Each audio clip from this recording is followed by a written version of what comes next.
হাতে উপহার তুলে দিচ্ছেন, কতটা তৃপ্তি লাগছে মনে?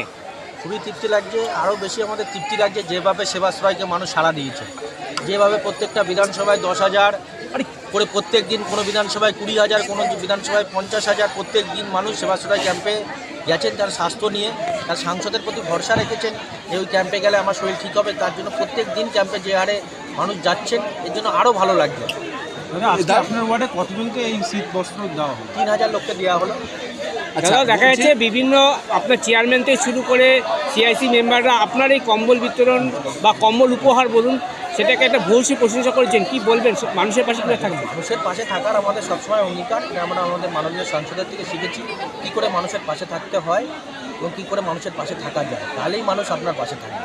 দাদা, পাশাপাশি আরেকটা কথা আপনি বললেন, যেহেতু কোনো রাজনৈতিক অনুষ্ঠানে গিয়ে যেন তাদের কম্বল না নিতে হয়, সেই জন্য আপনি কর্মসংস্থানের একটা ব্যবস্থা করতে চলেছেন। অবশ্যই আমরা চেষ্টা করছি, এখানে কিছু ইন্ডাস্ট্রিকে এনে সেখানে কথাও হয়েছে, কাজও শুরু হবে।